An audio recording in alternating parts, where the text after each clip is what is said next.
Zero, Chris. That's the number. 0. You talking about turnovers or the points that the Panthers allowed? Yes. Okay. And that's the big thing. As you see on the score behind us, you see Panthers win. Let's break it all down. Let's get this sucker started. Get dialed in, Panthers fans. Here comes an in-depth look at your team. Exclusive interviews. Locker room insight. Let's huddle up for Panthers Playbook. Here are your hosts, Dennis Cox and Chris Lea. Welcome back to another episode of Panthers Playbook. That's Chris Lea. Dennis Cox here with you. Panthers Playbook presented by Wake Orthopedics. We're here at Bank of America Stadium where the Panthers get a 30-0 shutout win over the Atlanta Falcons. First of all, Chris, I'll admit I was wrong. Listen. I was wrong. Listen. Way wrong on this one. I was completely wrong. Yep. I mean, we talked about scores. I said 34-13. And listen. I said 31-21 Atlanta. Anybody who watches this, anybody who's going to clip me up, who's going to say, like, hey, Chris Lea didn't give us any. Hey, listen, I was wrong. Carolina Panthers absolutely showed up today, and they did something that they hadn't done since 2014, and that's win a game by 30 or more points. So congratulations to them. They absolutely did their job today. And the thing is, it could have been more. And you'd almost say it was more, but let's get to the good part of it first, which is the fact that this team didn't hurt themselves. Yes. That's the biggest thing. Outside of the muff punt by Trevor Etienne that we saw in the first quarter, which, by the way, Atlanta did not score on that when they missed a field goal. Outside of that, a couple of third down penalties that pushed them outside of more manageable third downs. It was overall a mistake-free game in that regard, which is something that has plagued this team the first 2 weeks. It's imagine that. You don't commit the big mistakes or you limit them and the other team fumbles themselves or fumbles over themselves, I should say. And you're walking away with a dominant 30-0 win. It's exactly what we wanted to see from the Panthers. And I said to you in the press box upstairs that this could be teach tape the other way. Yeah. Like, hey, guys, look at how their mistakes benefited us. And think about it on the other end. What if we threw the pick six inside of our own 20? Yeah. You know, what if we threw another interception? What if we lost a fumble late in the game as we're trying to make it at least somewhat respectable? What if we also kept muffing punts and kickoffs and things like that? I mean, Atlanta really hurt themselves in many different ways. Also penalties, things like that. That didn't put them in the best positions. And the Carolina Panthers can actually watch that and see how it impacts another team, so they know that this isn't what we want to do later on. But congratulations to the team. Coach Canales said it was definitely a team wins complimentary football, and that's exactly what we saw from the Panthers. And they played with a lead, which changes everything. And we actually had a chance to talk with Chuba Hubbard in the locker room, and he talked about, hey, playing with a lead just makes things so much easier.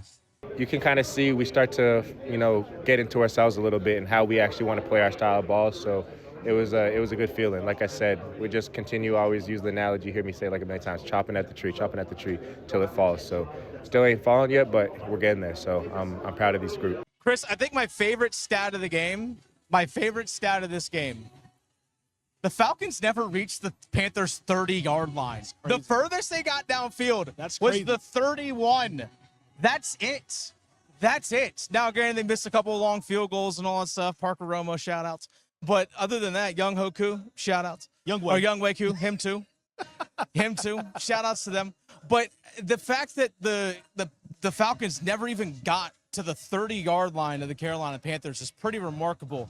The tackling is way improved from where it was in week one. Like, you got to get – like, for example, Mike Jackson coming up with a tackle on Bijan Robinson, where if Mike Jack doesn't come up with that tackle, it was very quickly it was in the first half. He's gone. Yeah. He's gone, and you never know what the game's going to look like from that point on. But Michael Penix never got settled. Yeah.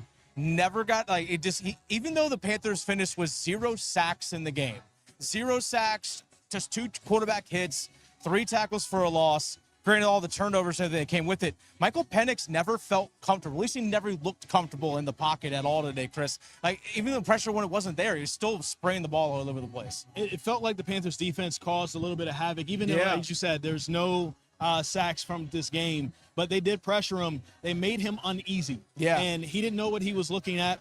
And also, I would say there was great coverage, too, by the secondary because, like, there were some really tight windows, and they made him, like, hey, you're going to have to be accurate. You're going to have to throw dots to your guys today. And honestly, like, those guys recovered. They had a hard time getting to it. He wasn't on the same page with his receivers.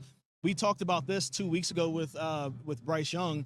The operation was bad for them. Yeah. I mean, you're talking about calling timeouts, having to take delay of game penalties. Right after a timeout? Right after a timeout. Bad. Not knowing exactly where you are on the field. We talk about the end of the half, not having great clock awareness and spatial awareness on the field. I mean, it was so much. And, like, that might be a part of Atlanta's deficiencies, but it's also a part of the Carolina Panthers defense, putting some fear in their heart. So, listen, we've been hard on Ejiro Evero. He got his guys ready today. They were ready for this team. And you have to give credit where credit is due on them. And it was a lot of young guys, too. We saw Shaw Smith-Wade with the interception early in the third quarter, which I think really is what separated the game away, because it was only 10-0 at halftime. That made it 17-0, and I think that's when really Atlanta just couldn't overcome three-possession game. But Nick Scorton getting his first real game reps, I should say. I know he played some, obviously, in the first 2 games, but being called upon to start with Pat Jones not there. And then we saw actually last week against Arizona when Turk Wharton not in the lineup on certain passing situations, especially when they would go dime package 6 defensive backs.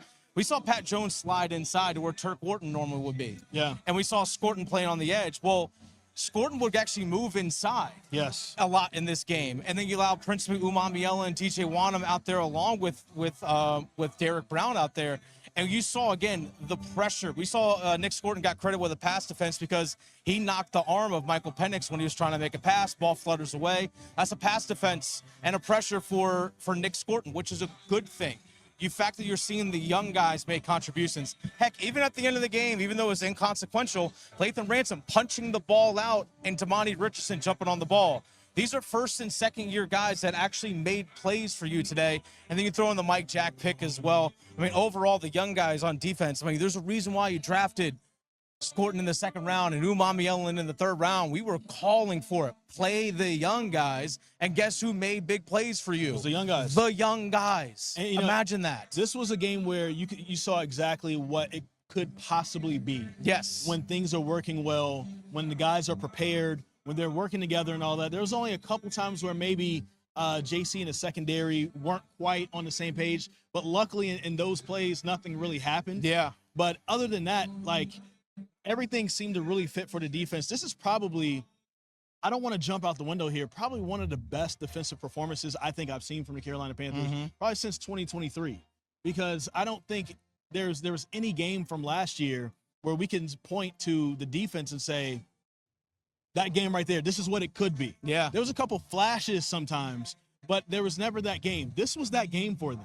Yeah. And I'm looking forward to seeing, like, what that does for the team as far as their confidence with each other, their motivation, and how they improve from week to week going into next week. Speaking of J.C. Horn, he talked about how the defense stepped up today, including how they've heard the noise about Ejiro Evero. We've been part of that noise and that criticism towards their defensive coordinator, and they stepped up their game today. You know, we see everything people say, after the week 1 performance, they calling for Coach EJ's job and stuff like that. But like Derrick said at the end of the game, we all stayed together in this locker room. We went out there today and put out a dominating performance. Coach E called a perfect game down there. It's like every play call he called worked. So we just excited to keep stacking. Like I said, we're trying to get better every week. All right, Chris, let's get to the other side of the football. Let's go to the offense. I'll be honest. I thought it was an average day overall for the offense. They got that first touchdown drive where they moved the ball down the field, did pretty well. But after that, the offense really sputtered. The only other time they scored a touchdown was after Mike Jack's interception, and they got the ball at the Atlanta 30-yard line. It still took them 9 plays. Yeah. And Rico Dowdles gets his first touchdown as the Panthers scoring on 4th and goal from the goal line. But, I mean, overall, I thought the offense basically just didn't hurt themselves. Yeah. And that's all it was. Just didn't hurt themselves, and that was enough for today. Didn't this feel like, if you were at the Atlanta Falcons, this was a game that the Panthers defense probably played 2 years ago, where it's like, we didn't do anything wrong. We kind of came in here and did our job. We held the other team to 220-something yards. We got a sack. We didn't force any turnovers, which the Panthers didn't really do that a lot in 2023, right? But we didn't necessarily hurt ourselves yet. We look up and we lost 30-0. Right? Yeah. Atlanta's defense, give it up to them, played a pretty good game. But when it came down to it, when the Panthers were in the red zone, they didn't keep them from scoring. Nope. They were able to hit 3 field goals, take away 7, honestly, from the pick 6. really the defense only gave up 23. Yeah. And so this was one of those games, if you look at the opposite side for the Falcons, this is what the Panthers defense was going through 2 years ago with this team. But the offense, getting back to that, not the best game, but the best thing was they didn't hurt themselves, as you said. We talked about the turnovers. I was worried once Trevor Etienne, this was technical and special teams, but when he muffed that punt and turned the ball over, I was like, that might be the game. So I have to go back again on something I've said before and said that they are not good enough to overcome turnovers. Obviously, yes, they are. They did. Because they did it today. And, the offense kept it steady. The defense kept it steady. And after that, the special teams didn't make any mistakes. So, all around, everything looked good. I would want the offense to look a little bit better moving forward. Yeah. Only 110 passing yards for Bryce Young, somewhere around that area. It was more than that. It was some left on the table. Yeah, we'll pull it up for sure, here but real fast. it wasn't a bunch. And so I'm just hoping that things look better, moving forward for the Panthers offense. So it was 121 for Bryce on 16 of 24. So 121 is 110 yards, 110 yards rushing as a whole. So actually in this game, we saw 2 long pass plays. We saw a 23-yard and a 21-yard passes to Tepper McMillan in this game. The next longest play after that for Carolina was a 12-yard completion to Tommy Tremble. Those were the only 3 plays that went 10-plus yards. Yeah. The longest run of this game was 8 yards, and there was a few of them by both, Rico Dowdle and Chuba Hubbard. Yeah. But that's it. So the explosives really weren't there. Yeah. But again, it's one of those things where you just didn't hurt yourself. And I honestly thought that the way Carolina played in the first half, they should have been up more than 10-0. Yes. And in all honesty, yes. this is the learning point. Hey guys, I understand that we're up 10-0. We won 30-0, but I think against an offense that's better than what Atlanta is right now, at least what they showed, or maybe against a better team, you leave that door open, they can easily come back. Because let's not forget, the first possession of the second half was the Carolina Panthers possession. Yes. 5 plays, you're punting the football away. Yes. So there's still things about the offense. Again, they won the game 30-0, but that doesn't mean that it can't still be better. But at least it's a step in the right direction. We're not going to be perfect, but at least it was a step in the right direction, which is encouraging. So last night, Dennis, you and I were at at Duke as NC State played at Duke, and one of the big things that Duke talked about was the middle 8, the last 4 minutes of the first half, first 4 minutes of the second half, how important it is to use that time to possibly flip a game. Yep. The Panthers did have that opportunity. They got did. The ball a little bit, 2 and some change left. 2:36 left in the first half. And you're thinking, okay, I turned around and looked at you. Okay, 2-minute drill. What you're going to do here? And they ended up punting the ball right there. Yeah, that was a great opportunity to run the clock down and come away with some points, even if it's just 3 points. Come away with some points because you're getting the ball back in with the second half beginning. And as you said right there, 5 plays and they're done. Yeah. Those are the opportunities that were left on the table right there. If you add in just those right there, if you finish with a touchdown at the end of the first half, possibly start the second half with the touchdown, you're talking about this is a 44-point game for the Carolina Panthers. Yeah. And if the Falcons still do what they did, this is 44-0, Dennis. Yeah. All of us, we're talking about them a little bit differently. Very much. Even with this, I mean, we're still excited about what they're doing, but now we're talking about them just a little bit different. Like the Panthers put up 44 on the Falcons, and they gave up 0. So those are the things I think the Panthers can still get better at. It's still week 3. I think they will get better with it because now you have that win and you have that confidence. But that would be what I would want them to work better towards for next week. And there were a couple penalties that made third downs that were manageable that pushed them back. I remember in the first half they had a 3rd and 2. They get a false start penalty. Now it's 3rd and 7. Yeah. And I thought the position where they were on the field that if they didn't get the 3rd and 2, they could have gone for it. So they're probably thinking, hey, 2 plays here. But you push them back a little bit further, then now you're having to punt the ball. Or you pick up a first down, holding penalty brings you back. Now, again, you're looking at 3rd and long as opposed to either 3rd or, a short yardage situation or even a first down. So those mistakes were there. Again, they didn't score an offensive touchdown after the opening drive until into the 4th quarter. Again, after Mike Jack had that long interception return, took the ball all the way back to the Atlanta 30-yard line. It was just a couple of field goals. Their other touchdown, again, was a defensive touchdown by Shaw Smith-Wade. So, again, still improvement that needs to be made from the offense, but the biggest thing was Bryce Young did not turn the football over. What grade would you give the offense? What grade would you give the defense? Defense, A+. You scored more points than you allowed. Defense A+ in that regard. I would say offensively C+.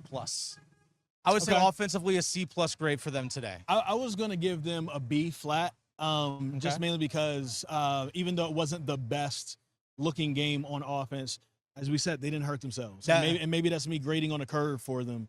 But it was sometimes you just need your quarterback to be a game manager. Yeah, and that's okay. And that is perfectly okay. That's okay. Because, most of the quarterbacks in this league, that's what they are. Like you can't Even the great ones are game managers. You can't just, expect every quarterback every game to go out and just gunsling it and win it for you, right? So the fact that they didn't hurt themselves was absolutely perfect for them today. But I'll give them a B. There's more to be left on the table, more to be desired, but they did exactly what they had to do to get a win for today, and that's what matters. All right, we'll see what they are going for. By the way, speaking of the young rookie Tepper McMillan that we mentioned earlier, mossed him. He did have one of those today. You got mossed. He did have one of those today. Sheesh. Even though it wasn't a big passing day overall, but he had a couple nice catches today, and he even talked about what it was like to actually see this team play with a lead. Versus the Cardinals, you see that we got punched in the mouth early. So, the emphasis going into this week was just to start fast and, make sure we played the full 60 minutes. And that was a huge emphasis for us. And you can definitely see that, we had a big reason why we did that. And, we went out there and scored the first drive. And, man, that's just a huge momentum right there. So just being able to do that and continue to play like that for the rest of the 60 minutes is a blessing for sure. All right, Chris, we're on to New England. See what happens with our boy Drake May back there. Yeah. North Carolina guy from Charlotte. From right here in Charlotte. We'll have to see kind of what ends up going on. But, New England, they lost today, right? They lost 21-14 to the Steelers. They turned the ball over 5 times, by the way. Listen. 5 times. If you're coming off of this game where you forced 3 turnovers, and you look on tape and you see that team turn the ball over 5 times, better be hungry. Okay, how can we add on to that? You know that's going to be a point of emphasis. They're probably going to be really thinking about that heavy next week. How can we help turn the ball over for them and get another big-time win, this time on the road? Hey, a win's a win. The number was, I think, since 2015, Chris, that only one team since 2015 has made the playoffs that started 0-3. The Panthers are not 0-3. Got that one. 1-2 for the second time in 2 years. I'll take it. I'll take a win. I will take a win. And you better as well. Again, leave your thoughts in the comment section. Thanks, everyone, for tapping in with us once again. Big shout-out to our sponsor, Wake Orthopedic, for bringing us Panthers Playbook. Make sure you subscribe and like as well, all the good things. This is Our Lair, folks. Our Lair.